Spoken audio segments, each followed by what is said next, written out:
Fire Emblem. Engage. Welcome back, everyone. Thanks for joining me once again on this Fire Emblem Engage Pacifist playthrough. Today, we ready ourselves for the gauntlet that is Chapter 17. In an echo of Chapter 14, our entire army has wings. This map requires us to defeat 6 powerful bosses, and the enemies will try to swarm us well before we can complete that task. Every unit we deploy must be able to escape over the open water area up north. Ivy consumes the first stat booster of the run, which is the spirit dust we recently acquired from Mauvier. After that, we begin.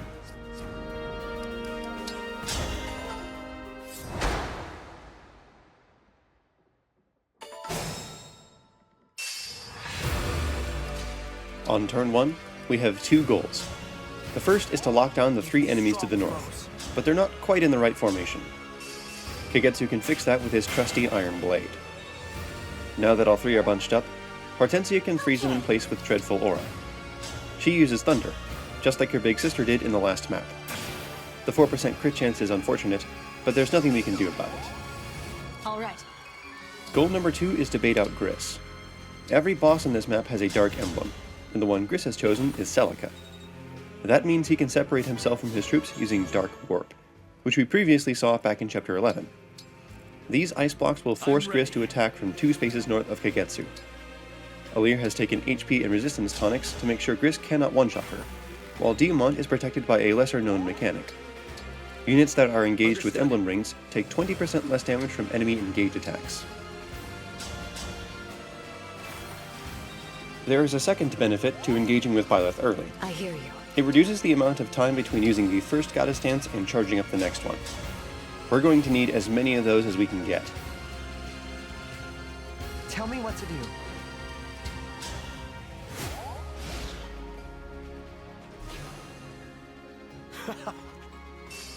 Griss is tricked into thinking he can deal 36 damage to Kagetsu based on normal calculations, which is barely higher than the 35 he does to Alear. Reducing 36 by 20% gets us 28.8, and I believe that rounds to 29. Ike then cuts that in half to yield 14.5, which is again rounded to 15. This matches the final amount of damage Kagetsu endures. By unlocking bond level 8 with Corrin, Hortensia has learned Draconic Hex. Initiating combat with this skill will reduce all of the target's stats by 4, which is a crucial tool for punching through tough bosses.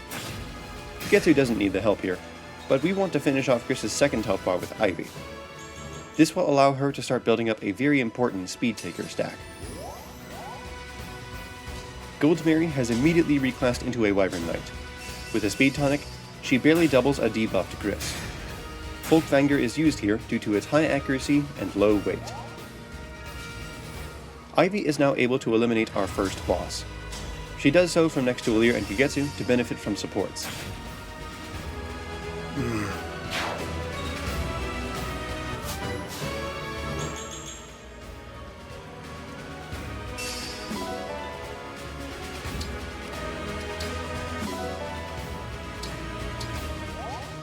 That takes care of the easy part.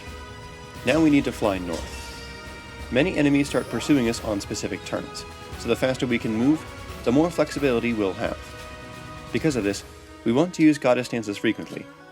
Diamond, the stage is yours.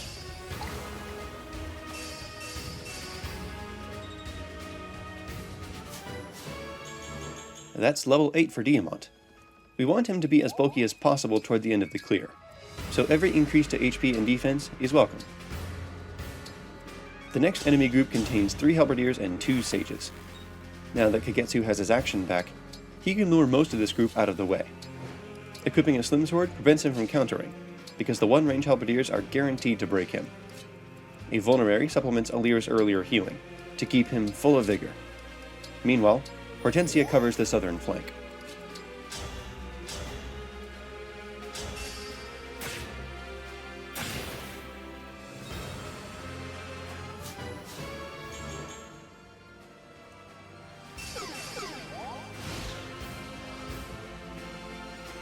This group becomes aggressive on turn 2, even if we haven't already entered their attack range. By placing Kagetsu in this spot, we can reliably control all of their movements. That's a luxury we won't always have. As the number of aggressive enemies grows, so too will the potential for random outcomes. We'll be able to outpace all of the enemies that follow us onto the docks, but plenty more stand in our way.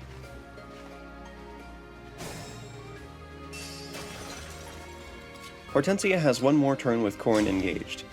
The best target for her is the halberdier with the spear, since he is adjacent to his brothers in arms. Once those three are locked down, the sages become much easier to deal with. The one on the left has L-Fire, which is not very dangerous. We can simply surround her and let Rosado be chain attack bait. Goldmary can heal up while she helps with that. Kagetsu is also in need of some first aid. Before we proceed, it's important to highlight Zephia's threat range. She is paired with Sigurd, which is inconvenient now, but will ultimately help us. For now, we need to silence the more threatening Elwind Sage. The true hit rate here is 80.16%. When you gamble, sometimes you lose. That's why Ivy is also carrying a Silent Staff, this time with a true hit of 92.69%. That's more like it. Between Alear and Ivy, the chance of failure there is only 1.45%. To round out the turn, Diamant and Pandreo catch up to the group. The Rhodian heir trains himself while he's at it.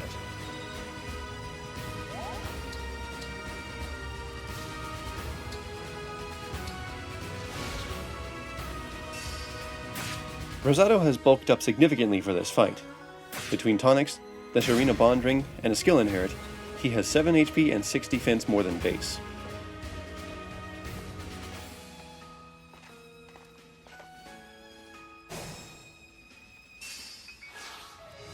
Advancing our troop further north will require more room to roam. Diamant can provide that with Obstruct. This also begins the process of refilling his engage meter, which is a mechanic we haven't had to worry about until now. I can do more. The most common means of doing this is through combat, but each staff use also fills one of the 7 steps on the meter. Hortensia also needs to charge Corrin back up. We'll be giving her lots of healing targets as we progress. Our movements are assisted by the reposition skill, which both Goldmary and Rosado have inherited. They also both inherited defense +2 for no additional bond fragment cost. The Fracture Staff has a convenient niche as a tool for gaining EXP that is not Obstruct. Ivy doesn't need to hit, since she just needs an enemy to exist within 10 spaces of her. If Alear had hit with Silence earlier, Ivy would have used Fracture to keep her experience gain consistent. All of the offensive staves, plus Obstruct, yield the same amount of EXP. The healing staves are the ones that can vary.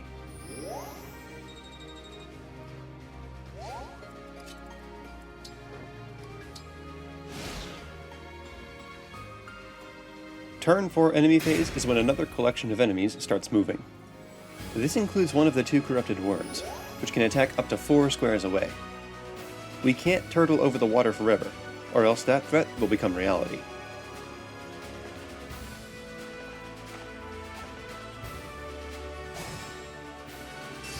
We now have a comfortable lead over our pursuers. The next 2 turns will be devoted to refilling the engage meters, luring enemies further into the docks, and setting up to fight Zephia. The leader of the 4 hounds has a formidable combination of offense, speed, bulk, and movement, but that final attribute can be exploited. We can lure her over the water to separate her from the crowd, in an echo of how we handled Griss. Ivy uses Obstruct because she cannot fracture anyone this turn. Meanwhile, Hortensia heals Kagetsu, since he didn't dodge last turn. I think Kagetsu can avoid using the Vulnerary earlier in order to guarantee that he is damaged at this point. Diamant continues down the path of self-improvement.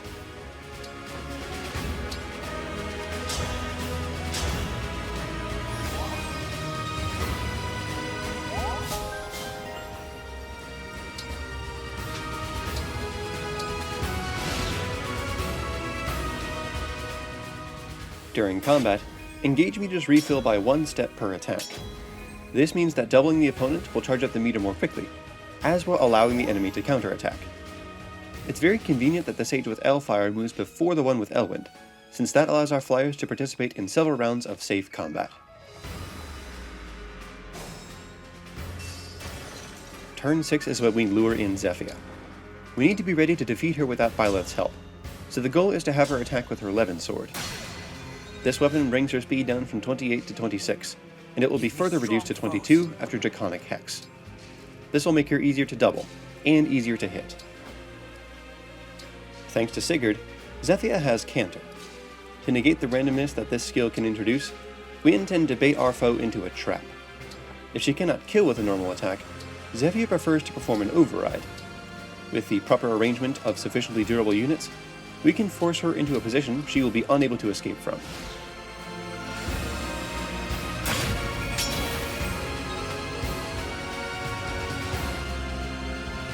You think you can defeat me and my knight? Zephia doesn't seem to care about breaking us with Sigurd's Rider's Bane. Instead, she picks the Levin Sword for its higher damage output. This turn is a real team effort. Hortensia kicks things off with the obligatory Draconic Hex. Since Pandreo is paired with Lucina, he will chain attack every time we fight Zephia. The exception is engage attacks, like the twin strike Goldmary is about to unleash. She can wield swords without eating up any bond fragments, so she gets to be the one to dent Zephia with our steel blade. The lance attack from Ephraim even breaks her, not that it matters.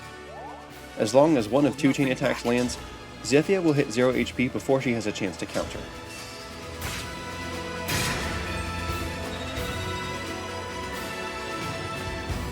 No need for restraint, Sigurd.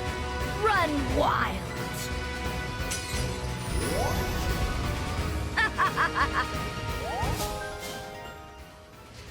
Even with support from both Alear and Goldmary, this attack from Rosado has less accuracy than we would like. An engraving could fix that, but we only have 362 bond fragments right now. That shortage will lead to much more serious reliability issues later in this clear. Diamant's damage here comes entirely from Alear and Pandreo. Afterwards, he canters back into range of the Elfire Sage. Alear can't hit Zephia very hard directly, but she can empower Ivy to clean up. In this recording, 2 out of 3 chain attacks must connect with HP bar number 2. With better resource management, this can most likely be improved upon. Ivy has 27 speed here, which is barely enough to double.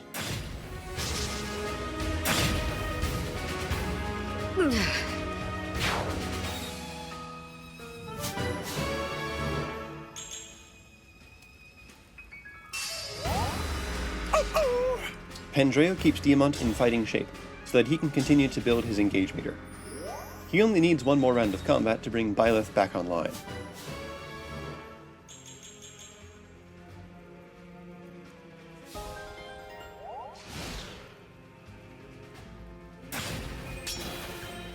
At this point, all of the one-range enemies have no valid targets, so they just stop moving.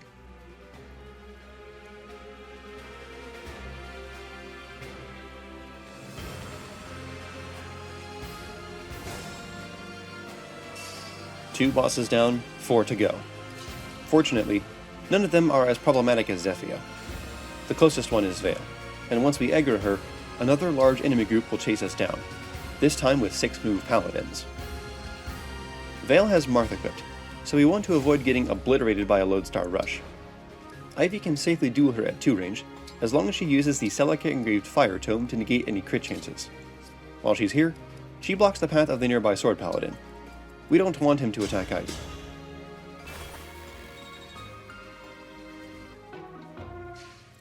Because Kagetsu started the turn below 40% HP, Noatun gives him an extra point of move. Zephia's override will always cause this, as long as we don't heal him prematurely. Now that we're done with the boost, he can heal back up to full HP. The override will always hit Pandreo too. He and Diamant will both need their HP later, so they mend each other up as they advance. It's worth noting that Diamant might be better off taking the Micaiah engraved Slim Sword. Let's pray. That gives 10 more avoid than what he currently has, and he will be in much more danger than Pandreo later on.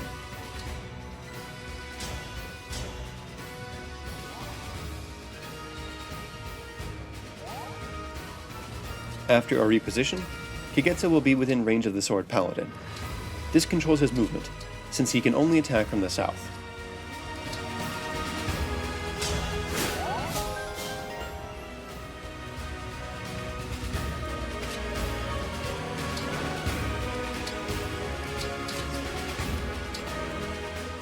Finally, Alear blocks off one of the two possible squares Hyacinth can move to.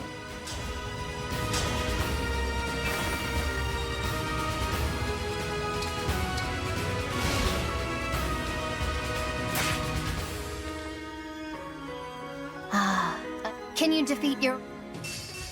The results of this combat don't matter. Ivy can take the hits, and we don't expect any damage on Veyle. I'm not 100% sure if we can say the same for Hortensia's combat. She always has Corrin ready by now, and she is a very attractive target to physical enemies, even at full HP. But now that she's this low, she is nigh irresistible, and we will use that to our advantage.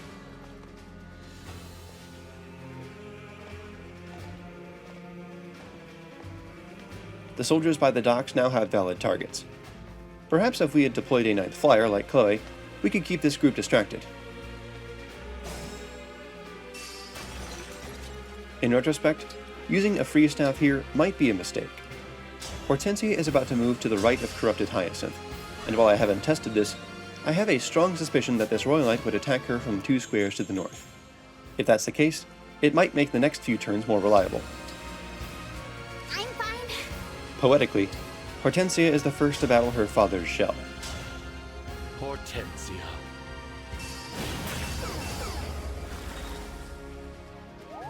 And if Hortensia forms the poem's first verse, Ivy leads the second. Ivy.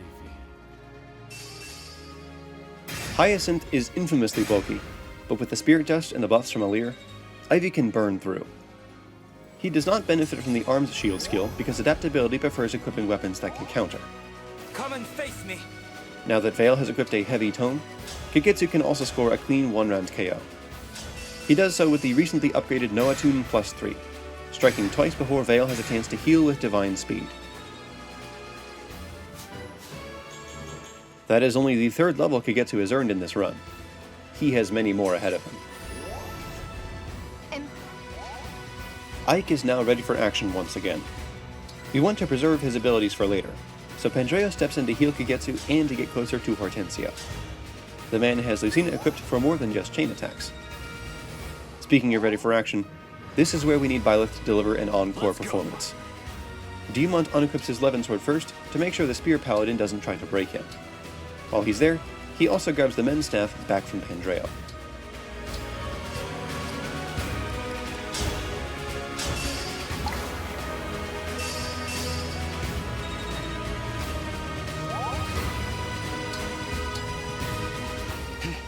Kagetsu takes a lot less damage this time around. He now has 5 resistance from the Resolve skill, 5 from Diamant's Stance, and 1 more from his level up. How could this happen?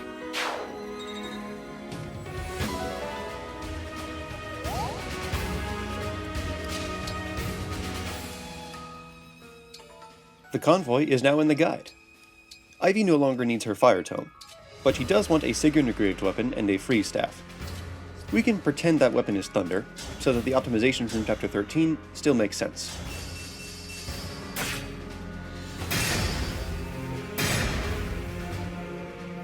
The moment I slipped. Now that Hyacinth has fallen and he can't get up, Pandreo can occupy his position and use Bondage Shield. Surviving this turn won't be hard, but things are going to get a lot more random from here on out.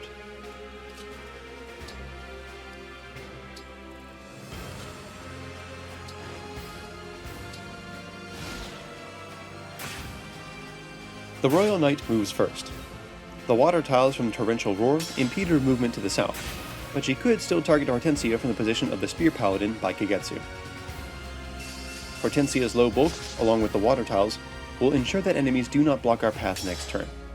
However, with the power of hindsight, I think I see an optimization here. Next turn, we want to freeze as many paladins as possible with Corrin. If we manipulated the Southern Spear Paladin to attack from the lower left of Pandreo, using either Obstruct or the Time Crystal, I think it would end up adjacent to his fellow horsemen.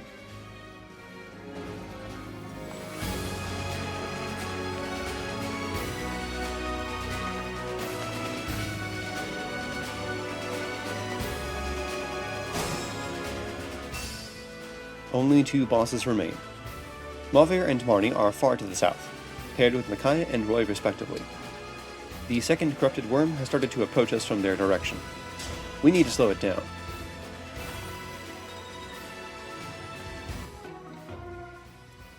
You might be noticing that my moves are getting slower as time goes on. This is a long clear, and it's harder to practice the later turns. I am becoming increasingly reliant on a detailed set of notes as time goes on. Every single action I want to perform is recorded in a spreadsheet to reduce the risk of human error, and even that's not perfect. I completed this map several times to develop and test these instructions, but this time around, I encountered some unforeseen difficulties. You'll see what I mean later.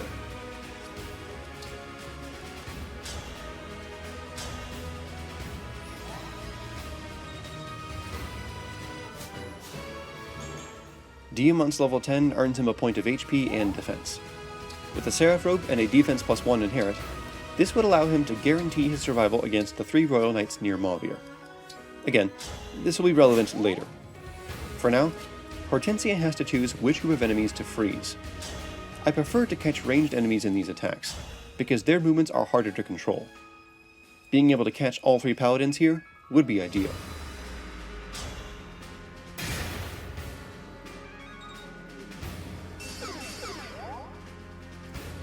Now there's a spot for Pandreo if I ever saw one.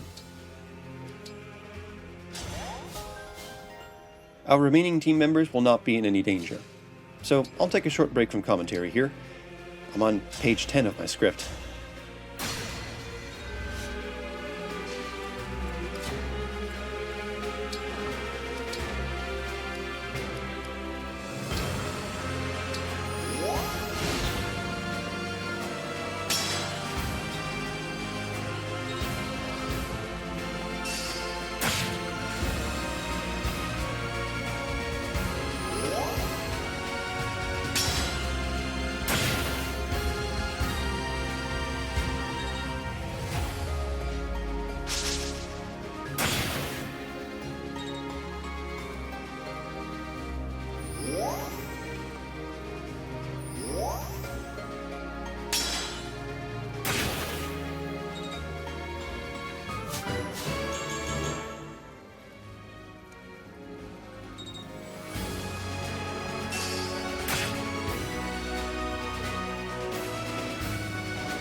I see this halberdier approaching, so I know I'll need to account for him in future turns.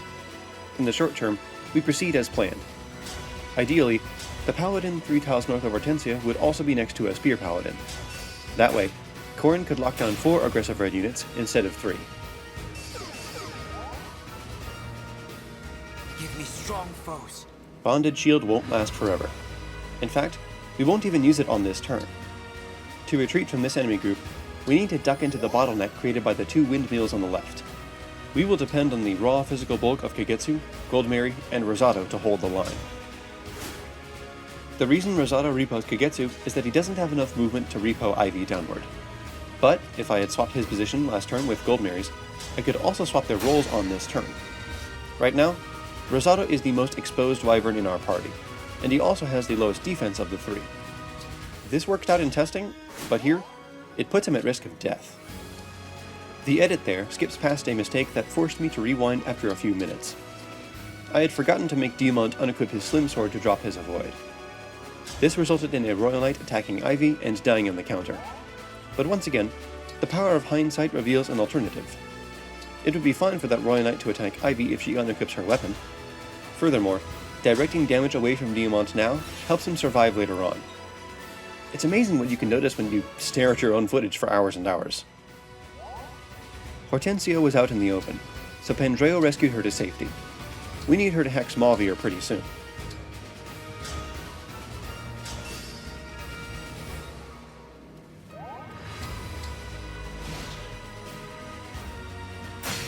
There's that attack on Diamant.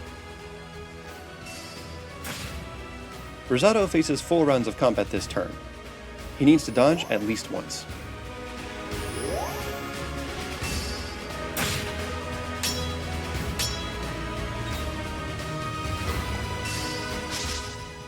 Somehow, he dodges a 96.56% true hit. His overall chance to live here is 53.22%.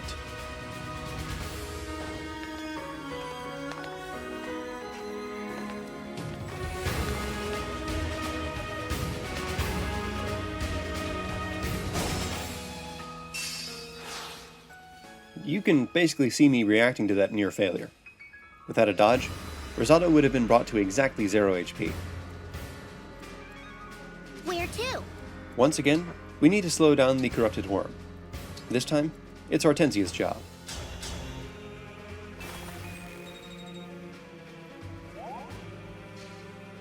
We now have a choice regarding who to freeze. The most reliable target is the Halberdier, due to both hit rates and positioning. In testing, there was not a sword paladin below Rosado. Now that Alear has moved, Ivy can take advantage of Divinely Inspiring to deal non-zero damage with an Astra Storm. The primary purpose is to convince the final two bosses to move toward us, but that shit damage does matter on someone as bulky as Mauvier.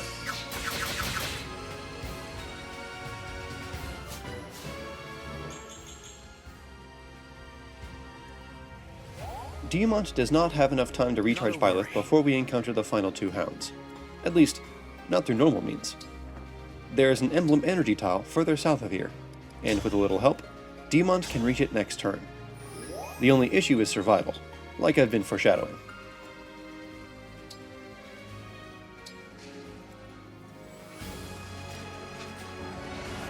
This rewind is for a simple EXP optimization. Using Physic instead of Heal earns 12 more EXP.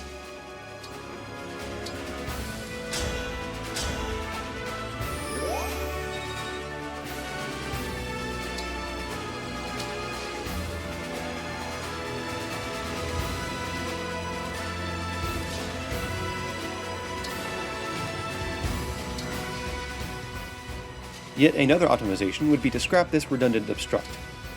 Pandreo should heal someone else instead. The play here is Diamant, but if he's at full HP, we can probably aid Rosado or Goldmary. Speaking of those two, they need to stay back and hold the choke point. An elixir will just barely get Rosado through another turn.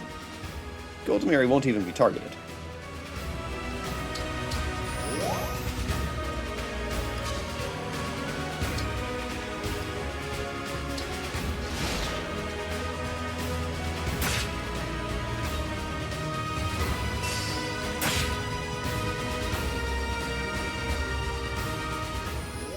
These healers have been helpful to us. We haven't had to worry about accidentally killing foes over multiple rounds of combat.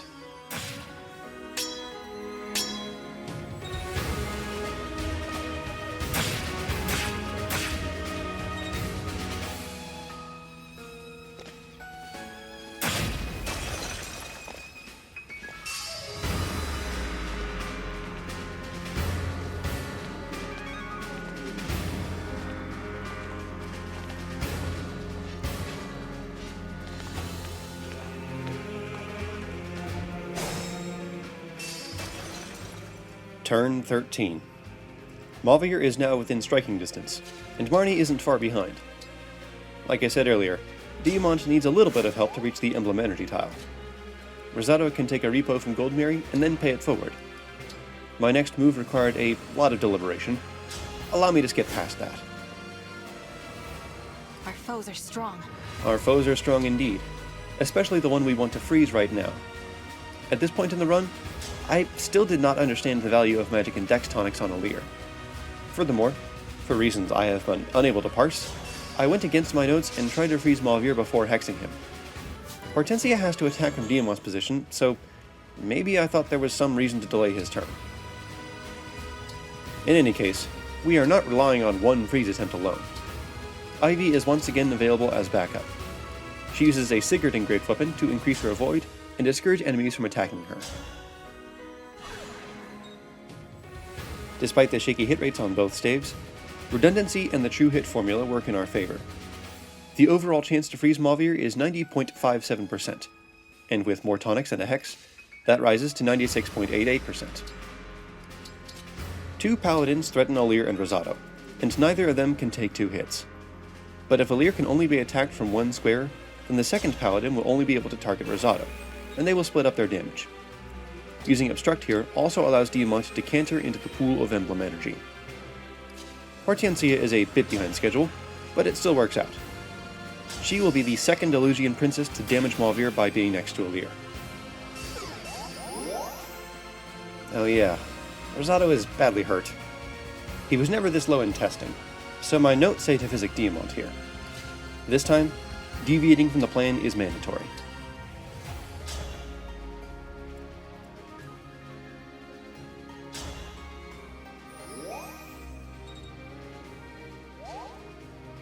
Kagetsu closes out the turn.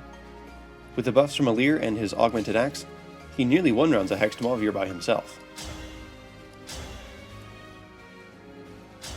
You know, Kagetsu is only 2 damage short of that clean 2-hit KO. It would be really convenient if Mauvier lost, I don't know, 2 defense on enemy phase?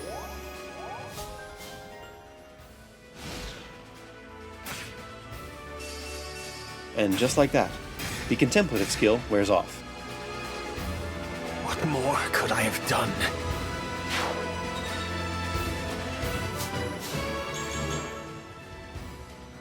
Mauvier's only valid targets there were Alear and Kagetsu, the latter of which has less res and less avoid. Now, because Diamant only has 27 out of 43 HP, he needs to avoid 2 out of the 3 incoming attacks. Like I said earlier, the way to prevent this chance of failure is to inherit defense +1, give Diamant the Chapter 13 Seraph Robe, and ensure he starts the turn at full HP. A defense +3 inherit can replace the robe, but that is much more costly in terms of bond fragments and SP. The scarcity of bond fragments is also why Rosado did not inherit defense +3. Goldmary doesn't need it, thanks to her higher natural bulk and the damage reduction from Erika's Gentility skill. As luck would have it, she also dodged every attack that came her way. What a show-off!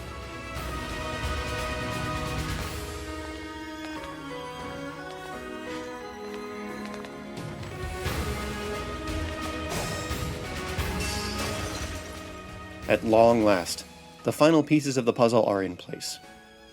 Marni is the final remaining boss, and while she's easy to scorch with magic, she can't actually be one-rounded without an engage attack.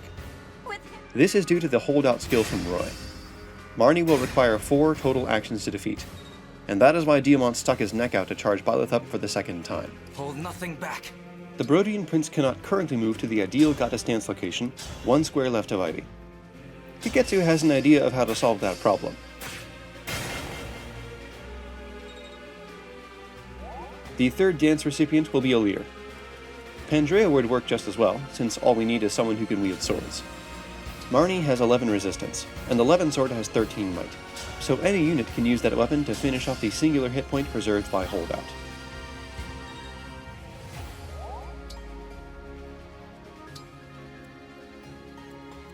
Must keep going. Before this battle, I spent 128 bond fragments to give Diamant mentorship while he has Byleth equipped. I now realize this may have been unnecessary. Diamant would have unlocked the skill manually as the battle progressed. Speaking of progression, that is Diamant's 4th level in this chapter. Not bad. The remaining moves are simple. Marni is help us as we farm her for mentorship EXP from a safe distance.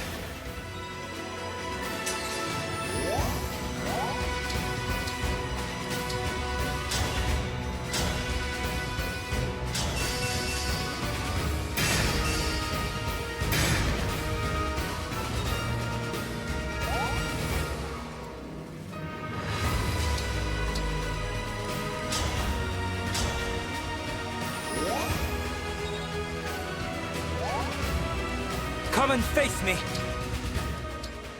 Kagetsu, let's get out of here.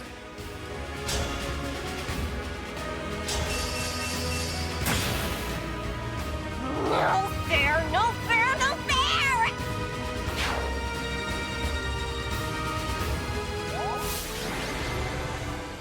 That's Chapter 17, with 6 kills. Join me next time for a pair of back-to-back clears. Take care, everyone.